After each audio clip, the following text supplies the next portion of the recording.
Hello everyone, एसकेटी podcast hits आप देख रहे हैं। मैं हूं आपके साथ शालिनी कपूर तिवारी। 15 जून 2026 सोमवती अमावस्या है। खास ये है कि इस बार सोमवती अमावस्या पुरुषोत्तम मास में पड़ रही है।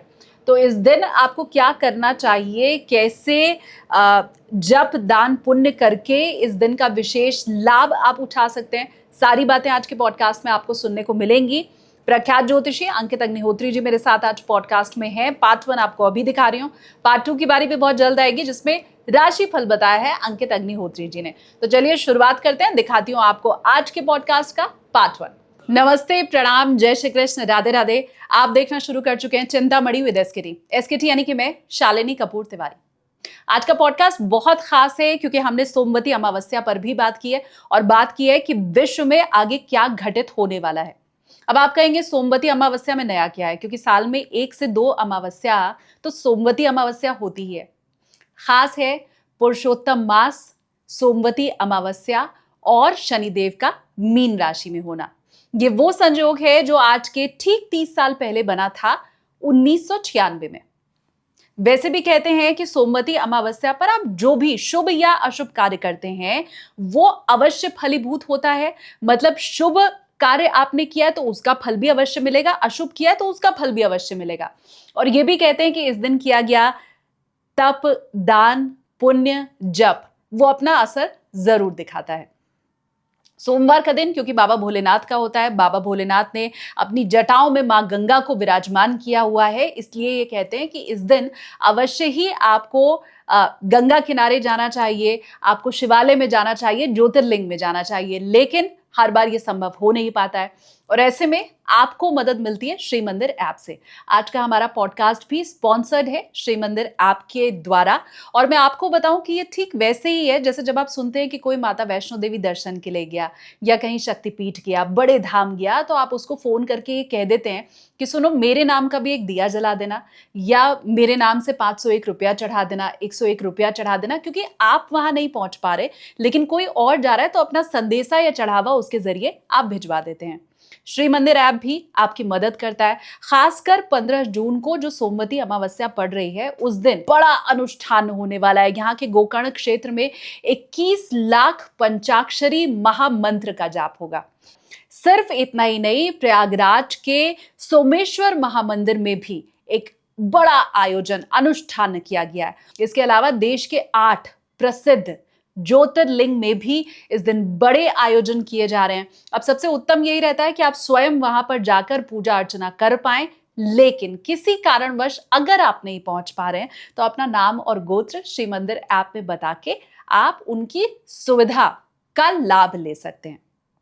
आगे बढ़ते हुए अब मैं आपको बताती हूँ कि आज के मेरे जो मेहमान हैं जो आपको सोमवती अमावस्या के ऊपर भी बताएंगे, साथ ही विश्व में क्या घटित होगा इस पर भी हम चर्चा करेंगे।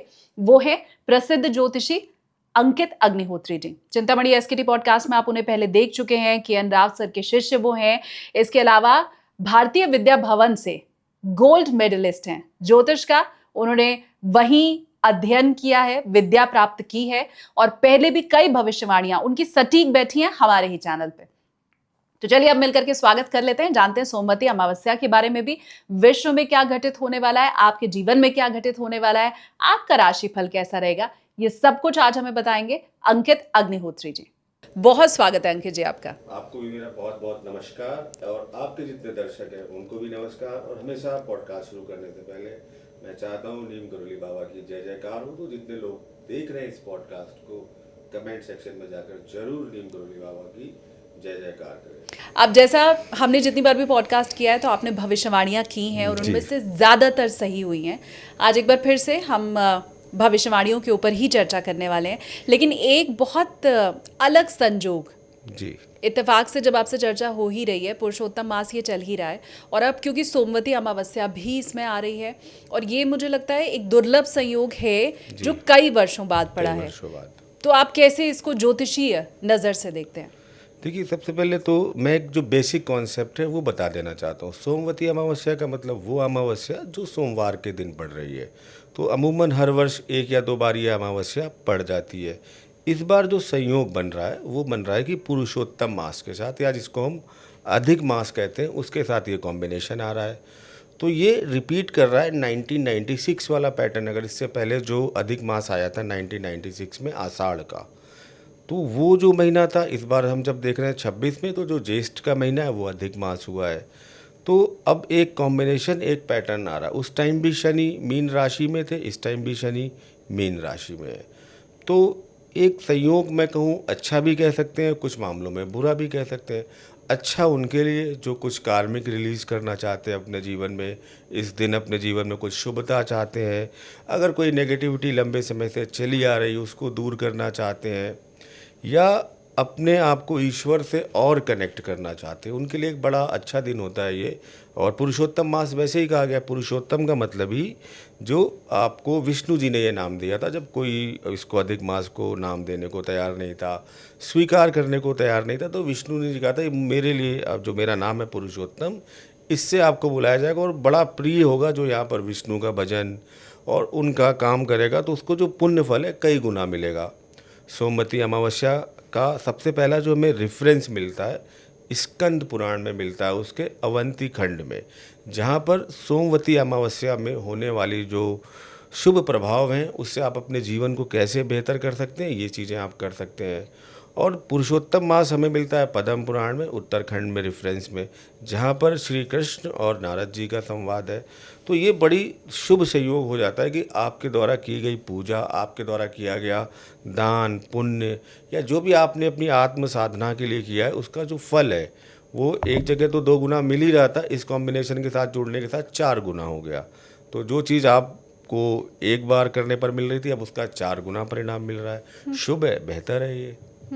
मैं कहीं पढ़ रही थी कि सोमवती अमावस्या पर आप जो भी करते हैं, अच्छा या बुरा कर्म, वो कभी कटता नहीं है। कटता मतलब नहीं है। कई लोग ऐसा सोचते हैं कि मैं अगर कुछ बुरा कर्म मैंने किया है तो अब मैं दान करूंगा, पुण्य करूंगा, गंगा में डुबकी लगाऊंगा तो वो मेरे बुरे कर्म कट जाएंगे।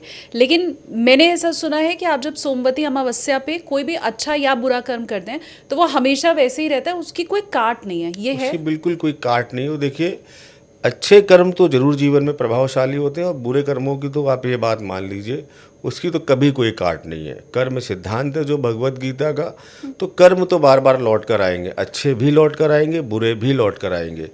यहाँ पर क्या होता है कि आप एक प्रायश्चित मोड में जा सकते हैं। सपोज़ आपसे कुछ गलत काम हुए, गलत चीज़ें हुई हैं, तो जो ऐसे पर्व आते हैं जो हमारे बुज़ुर्गों ने, ऋषि मुनियों ने इसीलिए बनाए, आत्मशुद्धि के लिए। हम मानव हैं, हमसे लगातार कुछ ना कुछ गलतियाँ हो रही, मन क्रम वचन से हम किसी को कभी ना कभी कोई पीड़ा पहुंचाते हैं। तो उन्होंने क्या कहा, हमारे जो बुजुर्ग थे, ऋषि मुनि थे, देव थे, कि ऐसा भी एक दिन होने चाहिए जहां पर आप अपना प्यूरिफिकेशन कर सकें, शुद्धिकरण कर सकें, कि अगर जाने अनजाने में आपसे कुछ पाप कर्म हुए तो उनसे हमें मुक्ति मिले। तो इस दिन ज़रूर ये आपको जो कोई जाने अनजाने में अगर आपसे पाप हुए तो जो आपके पुराणों में वर्णन है, जैसे कि पद्म पुराण में, स्कंद पुराण में, आप जैसे पवित्र नदियों में स्नान करना। देखिए, जब भी हम नदी के साथ अपने आप को कनेक्ट करते हैं, और ख़ासकर ये जो बनाए गए थे फेस्टिवल, ये बड़े साइंटिफिक थे कि नदी के साथ आप जब जाते हैं तो आप अपना ऑरा क्लीन करते हैं और एक शुद्धिकरण की स्थिति से निकलते हैं। खासकर माँ गंगा जैसी नदी में अगर स्नान करते हैं तो अमावस्या वाले दिन इसको वैसे ही जोड़ दिया गया। प्लस जप करना, जप का मतलब जैसे इस टाइम कोई विष्णु सहस्त्र नाम का पाठ करना चाहे, कोई आपका रामायण का पाठ शुरू करना चाहे, कोई आपका भगवान शिव की आराधना करना चाहे, मतलब जो भी आप करोगी वो स्वीकार ईश्वर बहुत अच्छे तरीके से करेगा। और जो कर्म के बंधन है, देखिए उनको तो कोई नहीं काट सकता। ऐसा नहीं कि आपने 4 मर्डर कर दिए हैं और सोमवती अमावस्या को आप सोचो कि सारे पुण्य काम करके आपको अब ईश्वर पूरा आपके साथ, ऐसा नहीं होगा। जो बुरे कर्म है और जो इसी उद्देश्य के साथ किए गए जिससे किसी को पीड़ा पहुंचानी है, उसका दंड अवश्य मिलेगा। हाँ, जाने अनजाने में आपसे कोई ऐसा कर्म हो गया है जो आपको पता ही नहीं कि आपसे गलत हो गया, उनकी मुक्ति के लिए ये त्यौहार होते हैं, ये पर्व होते हैं, और हमें यहाँ पर अपने आप को जोड़ना चाहिए और अपना शुद्धिकरण जरूर करना चाहिए। तो 15 जून वो तारीख है जब इस बार सोमवती अमावस्या पड़ रही है, और जैसा अंकित जी ने भी आपको बताया कि इस दिन किए हुए अच्छे कर्मों का फल जरूर मिलता है। अगर आप देश में जो बड़े अनुष्ठान किए जा रहे हैं, बड़े मंदिरों में, वहां खुद पहुंच सकते हैं तो ठीक है, नहीं पहुंच सकते तो श्री मंदिर ऐप इसमें आपकी मदद करेगा। डिस्क्रिप्शन में हमने लिंक दे दिया है। आपका नाम और गोत्र बता के ही आप जितने बड़े अनुष्ठान हो रहे हैं उसमें शामिल हो सकते हैं। और फिर अंकित जी, ये तो कहते ही हैं कि अमावस्या को दान पुण्य जरूर करना चाहिए। और दान पुण्य में भी मैं कहता हूँ जो सिद्धांत है, देखिए कर्म सिद्धांत है।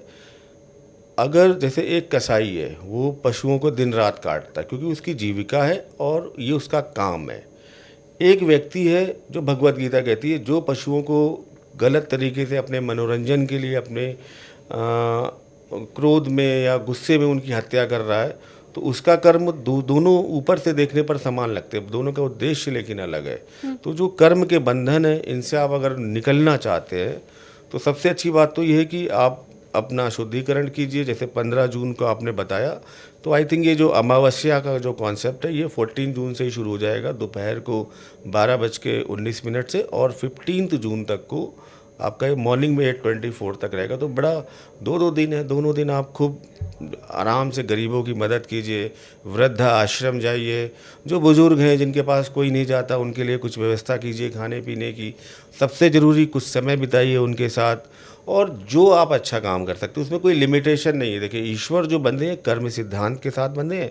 गरीब बच्चे की कोई एजुकेशन में मदद कर दीजिए, जुलाई का महीना आ रहा है, कई बच्चों के पास फीस जमा करने के पैसे नहीं होंगे, शादियों का मौसम चल रहा है, अभी चल रही हैं शादियां, तो कोई गरीब कन्या उसके विवाह में योगदान कर दीजिए। तो इस तरीके के कोई भी काम जिससे आप किसी का भला कर सकते हैं अपनी श्रद्धा और क्षमता के अनुसार, तो ये आप 15 जून को कीजिए। तो इससे क्या होगा कि कुछ ऐसे लोग जीवन में, मैं हमेशा कहता हूँ, कमाने चाहिए हमें, और वही सबसे ज़्यादा हमें बचाते हैं बुरे कामों से या बुरे कर्मों के प्रभाव से। कि जब आप कठिन समय में हो तो वो आपके लिए हाथ जोड़कर दुआएं कर रहे हो कि मेरे साथ भले कुछ गलत हो जाए, लेकिन उस व्यक्ति के साथ इस समय जो संकट है वो निकल जाए। तो जब आप जीवन में कोई ऐसे काम करते हो, जब कोई और आपके लिए दुआएं करता है, तो जो वो प्रभाव आता है जीवन में, उसको आप शब्दों में बयां नहीं कर सकते। और मुझे लगता है कि यही जो हम विवेकानंद वाले कॉन्सेप्ट पे चले, मानव सेवा, दरिद्र नारायण की सेवा, कि ईश्वर उनको आप समर्पित कीजिए, बहुत अच्छी बात है। लेकिन अगर मंदिर के बाहर बैठा व्यक्ति दुखी है, पीड़ित है, उसको इग्नोर करके आप आगे बढ़ रहे हैं, तो वो शायद प्रसाद ईश्वर भी ग्रहण नहीं करता। ईश्वर वही, ईश्वर दरिद्र नारायण, दरिद्र में ही नारायण है।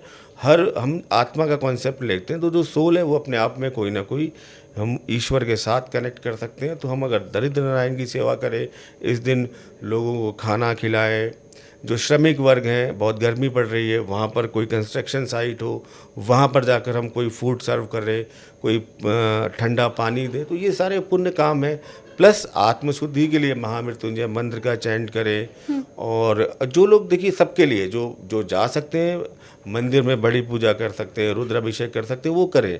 लेकिन जिनके पास अगर नहीं है भी जाने का सामर्थ्य, तो ईश्वर देखिए इससे नाराज़ नहीं होता कि आपने मेरी बड़ी पूजा की है तो मैं ज़्यादा दूंगा, उन्होंने छोटी पूजा की है तो मैं नहीं दूंगा। आपके घर में मिट्टी है ना, सबसे अच्छा रुद्राभिषेक बोला जाता है यहाँ पर। आपके घर में मिट्टी होगी, मिट्टी, साफ मिट्टी लीजिए, घर में जल भी होगा, और एक शिवलिंग बनाइए। आपके पास कुछ भी नहीं है, दूध भी नहीं है, तो जल से उस शिवलिंग का महामृत्युंजय मंत्र करते हुए आप रुद्राभिषेक कीजिए। देखिए आप पर ईश्वर की कृपा आएगी, और उतनी ही कृपा आएगी जो कोई आपका हजारों लीटर दूध चढ़ाकर कर रहा है। वो उसकी श्रद्धा है, उसकी क्षमता है, तो ना वो गलत है ना आप गलत हो। और ईश्वर के लिए आप दोनों बराबर हो, तो दोनों आप, मतलब दोनों लोग पूजा अगर करते हैं समान भाव से, तो दोनों लोगों के जीवन में उतना ही शुभ प्रभाव आएगा। तिथि तो सब अपने आप में महत्वपूर्ण होती है, लेकिन वो क्या वजह है कि अमावस्या और पूर्णिमा, इन दोनों में ही ज़्यादा श्राद्ध का, जप का, तप का महत्व बताया जाता है? और ख़ासकर क्योंकि हम लोग सोमवती अमावस्या के ऊपर चर्चा कर रहे हैं। अगर हम अमावस्या को लेते हैं, तो हम जो अपना जैसे जो मंत्र ग्रहण लेते हैं, अमावस्या के बाद एक नई शुरुआत, जैसे हमारा जो पंचांग सिस्टम है कृष्ण आदि पद्धति पर शुरू होता है। सबसे पहले आपका जो चैत्र माह है उसका शुक्ल पक्ष आता है, उसका कृष्ण पक्ष एकदम आखिरी में आता है, जब वर्ष खत्म हो जाता है। उसके बाद वैशाख, ज्येष्ठ, और ऐसे हम बढ़ते जाते हैं। तो यहाँ पर एक चंद्र मास जो होता है, जो लूनर मंथ हम कहते हैं, वो एक अमावस्या से दूसरी अमावस्या के बीच में होता है, और इसमें सूर्य अपना एक ट्रांजिशन करता है। तो हर अमावस्या के बाद एक नई शुरुआत होती है, यानी उस अमावस्या के बाद शुक्ल पक्ष आता है। और अमावस्या वो तिथि होती है जहाँ पर सूर्य और चंद्रमा के बीच की जो कोणीय दूरी है या अंशात्मक दूरी है, वो शून्य हो जाती है, 0 डिग्री पर आपके, मतलब सेम डिग्री पर आ जाते हैं। उस दिन अमावस्या होती है। उसके बाद फिर एक नए क्रिएशन का टाइम आता है, फिर पूर्णिमा आती है, शुक्ल पक्ष आपका शुरू होता है, और फिर हम आपका चलते जाते हैं, पूर्णमासी आती है। तो ये विषय, ये तिथियों में क्या हो रहा है, एक जगह 180 डिग्री पर आ रहे हैं सूर्य और चंद्रमा, जिसको हम पूर्णमासी कहते हैं। एक जगह वो साथ बैठ रहे हैं, सेम डिग्री कनेक्शंस पर आ रहे हैं। तो एक आपको क्रिएशन दिखा रहा है और एक आपका वो सबसे बेस्ट टाइम होता है पूर्णिमा का, जब आपकी जो पॉजिटिविटी है वो सबसे ज़्यादा आपके अंदर काम कर रही होती है। जो मुझे लगता है ज्योतिष आधार के अलावा अगर हम फील भी करते हैं, अमावस्या वाले दिन हम थोड़ा सा लो फील करते हैं। अगर आप देखें, चंद्रमा थोड़ा सा पीड़ित हो जाता है सूर्य के साथ, और अमावस्या योग का हम कॉम्बिनेशन यही लेते हैं कि ये थोड़ी सी पीड़ा दे रहा है, मन विचलित होता है। तो उस दिन मन विचलित है तो हमें क्या करना चाहिए? मन विचलित है तो हमें किसी नदी में स्नान करके अपना ऑरा क्लीन करना चाहिए।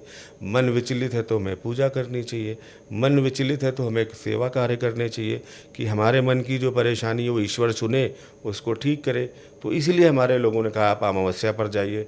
पूर्णिमा वो दिन होता है जहाँ पर आप मैक्सिमम अपने अंदर एनर्जी एक्टिवेट करते हैं। शुभ कार्यों के लिए पूर्णिमा को अच्छा माना जाता है। और आपकी जितनी विष्णु जी की कथाएं हैं, सत्यनारायण की कथाएं, खासकर पूर्णिमा के दिन ही, तो ये जो दोनों टाइम ड्यूरेशन है मून और सन की स्पेशल कंडीशन की वजह से बहुत इंपॉर्टेंट हो जाती हैं। और एक पक्ष समाप्त हो रहा होता है, दूसरा पक्ष यानी जो संधि काल होता है दो पक्षों का, कृष्ण पक्ष एंड शुक्ल पक्ष। पूर्णिमा खत्म होने के बाद कृष्ण पक्ष शुरू हो रहा है, अमावस्या खत्म होने के बाद शुक्ल, और अमावस्या खत्म होने के बाद नहीं, आपका जो पूर्णिमा खत्म हो रहा है उसके बाद कृष्ण पक्ष, और जो अमावस्या खत्म हो रही है शुक्ल पक्ष शुरू हो रहा है। तो आप देखिए ट्रांसफॉर्मेशन के समय है, यानी कि इस टाइम आपके जीवन में भी ट्रांसफॉर्मेशन हो सकता है। तो हर अमावस्या या पूर्णिमा को, खासकर अमावस्या को तो ज़रूर, जितना दान पुण्य, जितनी महत्ता बताई गई है उसका इसीलिए प्रभाव भी आता है। और फिर ये पुरुषोत्तम मास की अमावस्या है, तो हम ये भी समझ सकते हैं कि एक तो ये 4 साल में एक बार आपको अवसर मिलता है, दूसरा पुरुषोत्तम मास वैसे ही कहा जाता है कि बहुत दान पुण्य शुद्धि से रहने वाला ये समय है। अब उसमें आपको सोमवती अमावस्या का भी संजोग मिल गया है, और जैसा हमें अंकित जी बता रहे हैं कि ये इसके पहले सोमवती अमावस्या पुरुषोत्तम मास में आपने कहा 1996 में हुई थी। 1996 में आई थी। उस टाइम आषाढ़ का जो महीना था उसे पुरुषोत्तम मास में ऐड किया गया था। होता क्या है कि मैं थोड़ा सा बस कॉन्सेप्ट बता देता हूँ कि जो हमारे जो चंद्र मास है जो जैसे बढ़ते हैं वो सूर्य संक्रांति के आधार पर बनते हैं कि अगर कोई दो अमावस्या के बीच में सूर्य ने अपना राशि परिवर्तन नहीं करते हैं तो उस माह को ये अधिक मास के रूप में जोड़ देते हैं।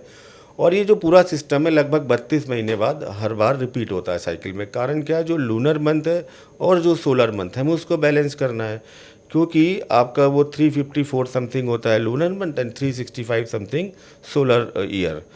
और अगर हम इसको बैलेंस नहीं करेंगे हर 3 साल में तो क्या होगा कि आपकी जो ऋतु परिवर्तन उसके साथ हमारे महीने मैच नहीं करेंगे। अब जैसे कि हमें पता है कि जो पौष का महीना होता है, पूष का महीना होता है, वो सर्दी होती है। अगर हम इसको मैनेज नहीं करेंगे तो एक दिन आएगा कि पौष के महीने में बहुत गर्मी बढ़ रही है, या फिर ज्येष्ठ के महीने में सर्दी पड़नी शुरू हो जाएगी। तो ये पूरा एक मैनेजमेंट सिस्टम था हमारे पंचांग का। तो ये बड़ी अच्छी कला थी, और हम चंद्रमास के हिसाब से ही चलते हैं। तो पुरुषोत्तम मास आपका 32 महीने के बाद लगभग रिपीट होता रहता है। 2023 में भी था। और ये आपको समय दिया जाता है कि आप पूरा आध्यात्मिक चेतना को अपने विकसित कीजिए। विष्णु का बहुत प्रिय माना जाता है, जितना अच्छा काम कर सकते हैं उसका प्रभाव जीवन भर रहता है। और हमारे ऋषि मुनियों ने, बुजुर्गों ने बनाया तो कुछ सोच समझ कर ही इसको बनाया है। और कहा जाता है बड़े बूढ़ों की बात हमें हमेशा माननी चाहिए। और ये तो पुराण में भी रेफरेंस है। मैंने कहा ना, पद्म पुराण में उत्तराखंड में जब जाएंगे आप तो प्रॉपर भगवान श्री कृष्ण और नारद जी का आपस में संवाद है। तो वो श्री कृष्ण जी बता रहे हैं कि मुझे इतना प्रिय क्यों है, इसमें आप अच्छे काम करते तो क्या क्या रिजल्ट्स आते हैं। तो बड़ी इसकी महिमा उन्होंने वहाँ पर बताई है। तो जो पढ़ना चाहता है वहाँ पर जाके डिटेल में पढ़ सकता है इसको। अच्छा, ज्योतिषियों से जब हम बात करते हैं तो वो हमें बताते हैं कि 30 वर्ष पूर्व जब शनि इसी राशि में था तो जो जो घटनाएं घटित हुई थी उसके दोबारा घटित होने का योग बन रहा है। आप जब अंक शास्त्री से बात कीजिए तो वो ये बताते हैं कि आप अपना ईयर निकाल लो कौन सा है, और 9 साल पहले वो वर्ष आपका जैसा बीता था, संभावना बहुत हद तक है कि इस बार भी आपका वो साल ऐसे ही बीतेगा।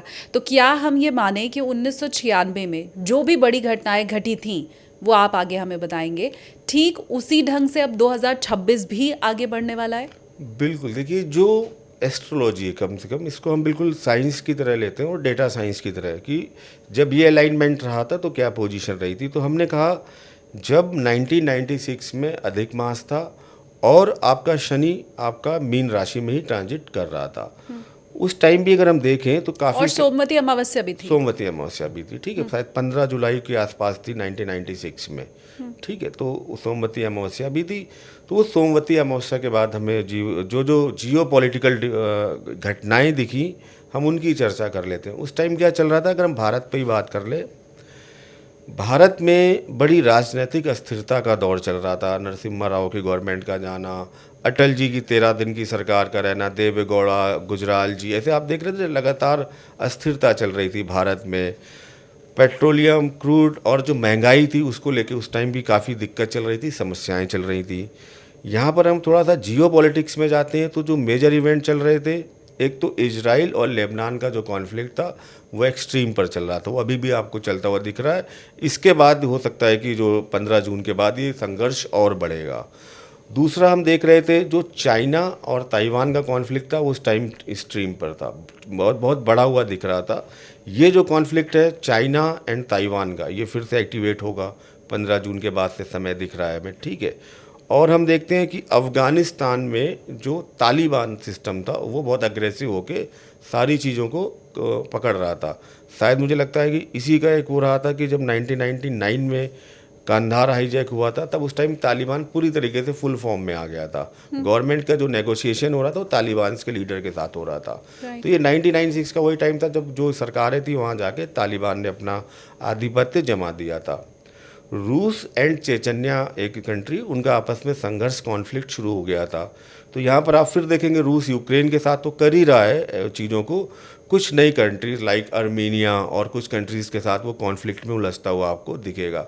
तो विश्व परिदृश्य में जो घटनाएं हैं ये काफ़ी आपको बदलती हुई दिखेंगी यहाँ से। और कहते हैं ना किसी चीज़ का कोई ट्रिगर पॉइंट होता है, तो ये एक ट्रिगर पॉइंट की तरह है कि अब 15 जून के बाद जैसे हमने पीछे देखा था, एक जो आपका जनवरी से ही कुछ ना कुछ होना शुरू हो गया था, और जो 2 इक्लिप्स हुए थे फरवरी एंड मार्च में, उन्होंने और उसको बढ़ा दिया था।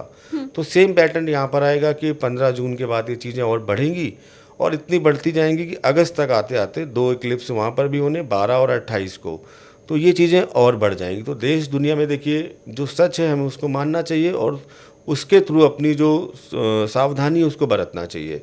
तो ये चीज़ें बढ़ेंगी और जितनी चीज़ें हैं जियो पॉलिटिक्स में, चाहे वो कोई भी हो, यहाँ पर एक अस्थिरता का माहौल यहाँ से होना शुरू